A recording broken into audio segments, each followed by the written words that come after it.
What up guys, Gozen here for Anime Uproar, and today we are going to be talking about the one, the only, Escanor. A lot of you guys have noticed that we do 7 Deadly Sins videos on this channel, and that we do fact videos on this channel, and have thus reasonably requested that we make some 7 Deadly Sins fact videos. So here's the first.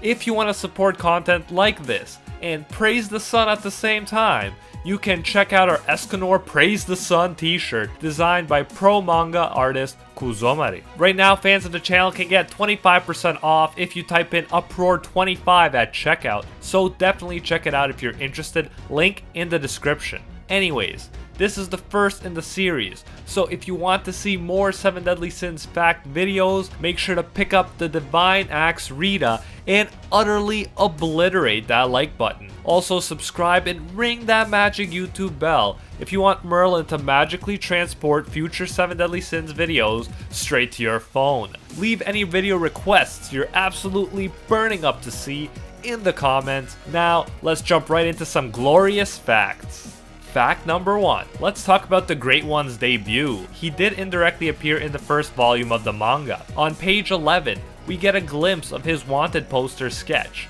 And on page 36, we see Escanor along with the other 7 Deadly Sins in his armor. However, Escanor really debuted, aka we really got to know him for the first time, in the manga side story Vampires of Edinburgh.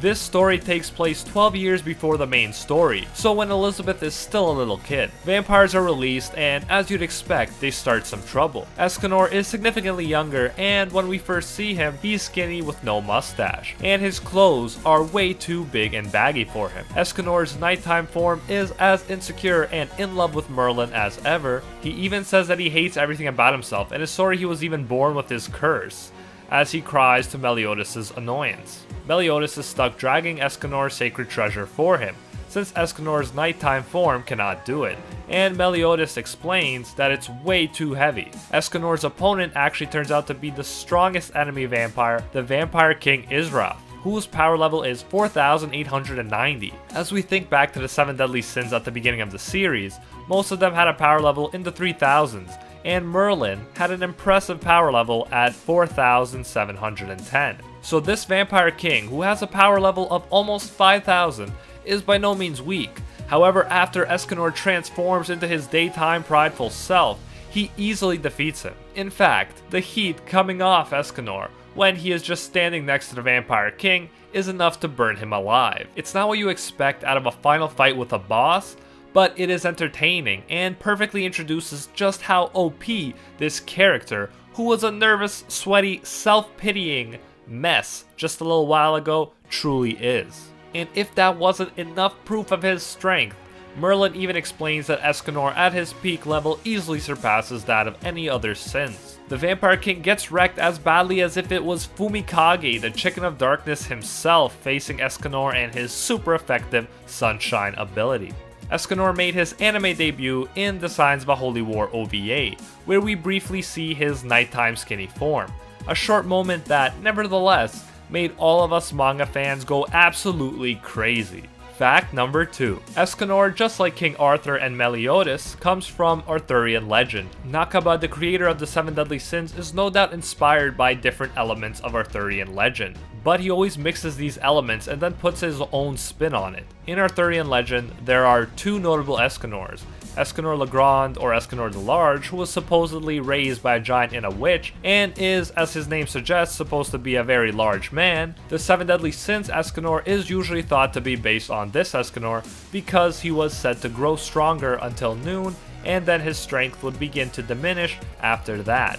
Very much like Escanor from the series. And we've definitely seen him grow to a huge stature in the series. Gawain, King Arthur's nephew and a knight of the Round Table, was also said to share the same power as Escanor. Both of their powers grew and waned with the sun. Here is an example of how the ability is described in Arthurian legend.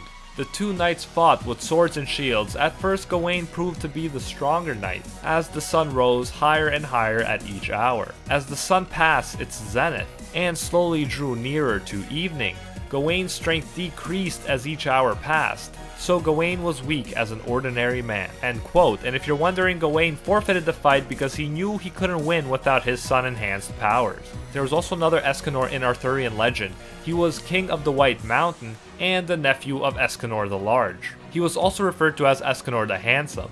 Now, I don't think we have to say that the Escanor from the manga is purely one or the other.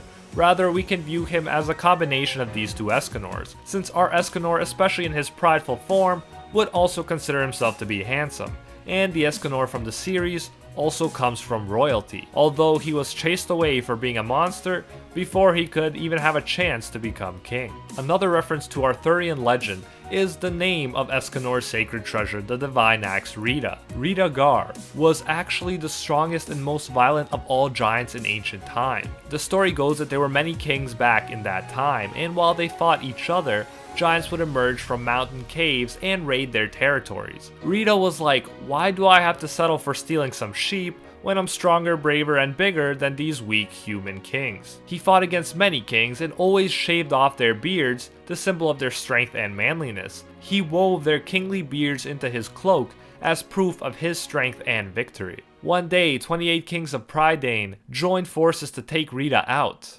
But he beat them and added all of their beards to his cloak, and then declared himself the king of all Prydain. Already, I think we can see Escanor's own great strength, size, and pride reflected in this giant Rita. Escanor even has facial hair now, a mustache, to show off his manliness. And surprise surprise, Rita the giant did not get along well with King Arthur, just like Escanor doesn't like Arthur in the series because he is jealous of how much Merlin cares about him. Rita wanted Arthur to cut off his beard so he could add it to his bloody cloak, which was now thick with the beards of defeated kings. But Arthur was like, not gonna happen. So they fought, and Arthur managed to defeat this insanely strong giant king. Although the axe Rita is said to get its name from a young maiden who was loved by the sun in the manga, it is nonetheless interesting to explore the clear parallels between Escanor and the Rita from Arthurian legend. It's fun looking at how these legends are filtered into the 7 deadly sins. Let me know in the comments if you notice any other cool parallels between the 7 deadly sins and Arthurian legend.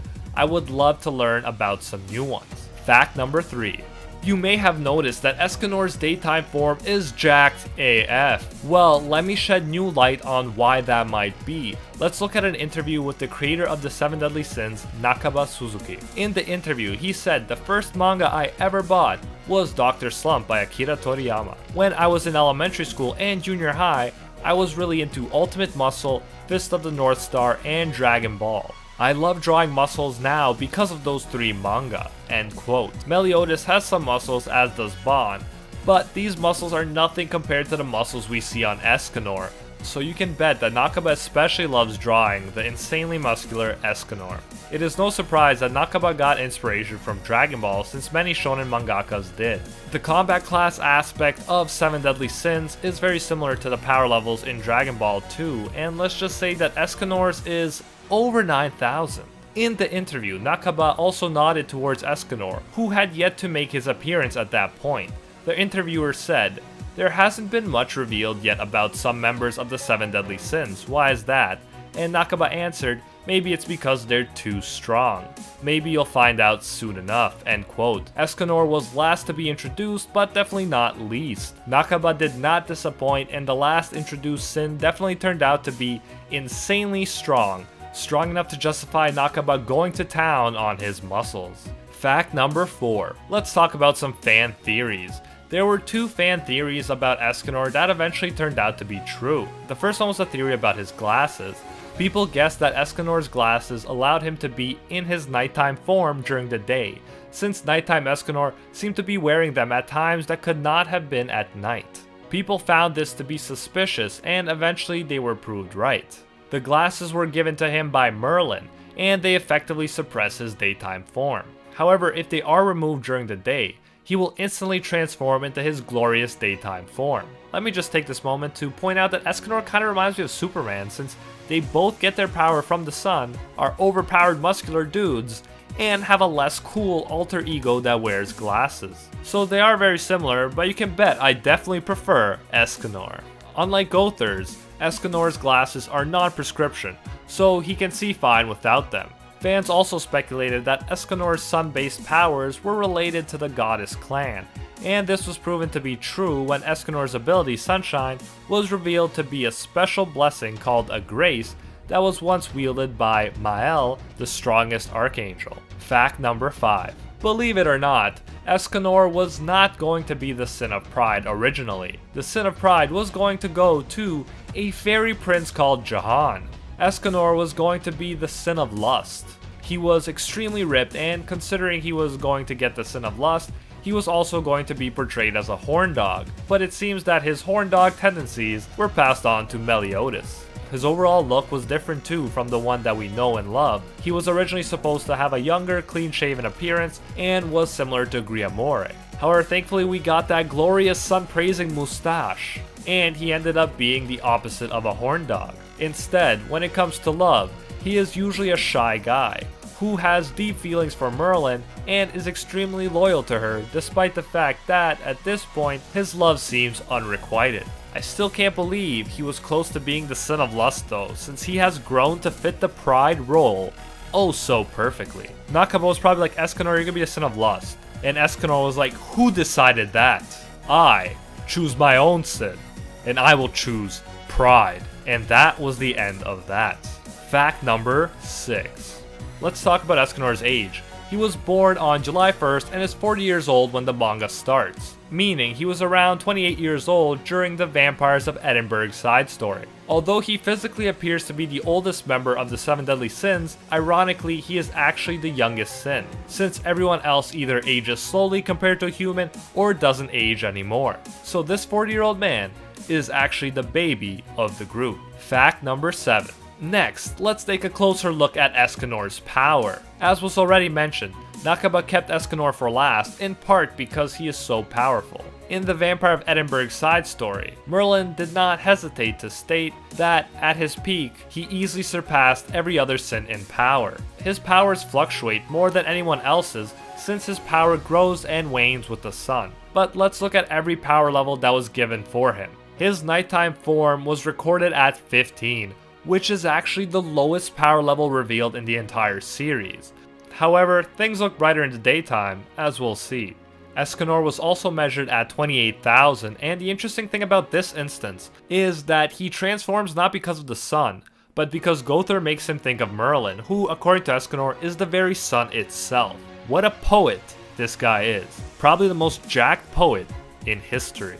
So Escanor can in fact transform without the actual sun under certain circumstances. His power level was also measured as the sun rose when he was fighting Galand. It was measured to be 50,000, then 55, then 60, and then Merlin stopped calling out the quickly rising power level. Then later, when he is fighting Meliodas in assault mode, his power level at one moment is measured at 114,000. However, at his strongest, we have not been given a specific power level, and according to the guidebook, there is a reason for this. The guidebook suggests that his power is unmeasurable at its peak, and in the manga, Merlin even says he is invincible in this form. So, I'm not saying that his true power level when he's at his strongest is infinity, but I'm not saying it either. Fact number 8. In the Japanese, the Great Escanor is voiced by a 38-year-old Tomokazu Sugita. This very talented voice actor, or seiyuu, worked on some of my favorite shows. For instance, he was Kion in The Melancholy of Haruhi Suzumiya, and he was Yuichi in Kanon, to mention only a few of his roles. In the 2009 and 2010 Anime Grand Prix, the winners for favorite male character were Kion from Haruhi Suzumiya and Gintoki Sakata from Gintama respectively, both of who were voiced by Sugita. In 2009, Sugita also won Best Supporting Actor at the 3rd Seiyuu Awards. Fact number 9. In the English dub, Escanor is voiced by the 49-year-old Kyle Hebert. He actually voiced other characters in Season 1 of the anime, including Gilla's dad, a member of Don Roar, and the doctor who tried to poison his own demon patient. It is also noteworthy that Kyle voiced another mustache-wearing, axe-wielding muscle man. He voiced Bartra, who is a fearless warrior from the game Fire Emblem Heroes. He's described as having an impressive physical bulk. For this character, only building up his attack really matters because it improves his one-shot damage, which is his greatest strength. That definitely reminds me of Escanor's OP abilities that can one-shot practically anyone when he is at his strongest. Kyle also won an award in 2009 at Anime Expo for Best English Voice Actor for his role as Kamina in Gurren Lagann. That's right, he shares a voice with the paragon of masculinity, as if Escanor wasn't already manly and epic enough. Among other characters, he also voiced my favorite character in Dragon Ball Z, Teen Gohan, and the dog sniffer, Kiba, from Naruto. Fact number 10. We have made it to the zenith of the video, and that calls for a Praise the Sun round. So instead of just one fact, I will state as many facts as I can in a short window of time. 3, 2, 1, praise the sun. Escanor likes napping and writing poetry. His favorite food changes. He prefers meat during the day and vegetables during the night. I feel like meat is always associated with manliness. Just look at the manly Metapod from Class 1A. Escanor's height also varies. He goes from being 165 centimeters or 5 foot 5 inches tall to being 325 centimeters or 10 foot 8 inches tall. His weight goes from being 48 kilograms or 108 pounds to being 355 kilograms or 785 pounds, and I think we can definitely see that change in his muscles. The guidebook also tells us that his charming point is his shyness, that he regrets being born, that the most embarrassing thing in his life is his noon self, that what he wants most right now is to control his powers, and that his favorite scent is wild berry. Every Sin has their animal symbol on their body, but Escanor's is the largest in proportion to his own body. Lastly, there is a YouTube channel that I'll link in the description where they actually recreate Escanor's Divine Axe Rita in real life, and it looks awesome. You can even see a man in full Escanor cosplay using the Divine Axe to cut a watermelon. Talk about overkill. And that is it for today's video. Thank you so much for watching, I really appreciate it. Raise the Divine Axe Rita and bring it down on that like button if you enjoyed the video and want to see more like it. Leave video suggestions you're absolutely burning up to see in the comments, and finger stab that subscribe button and ring that magic YouTube bell, and the lovely Merlin will teleport future Deadly Sins videos straight to your phone. If you want to support more content like this and praise the sun while you're at it, you can check out our Praise the Sun Escanor shirt at animeuproar.com, link in the description. So the story behind this is that we originally wanted anime shirts that look cool AF for ourselves, but couldn't find good options online. So we got a pro manga artist, Kuzomari, to create original designs from our favorite animes.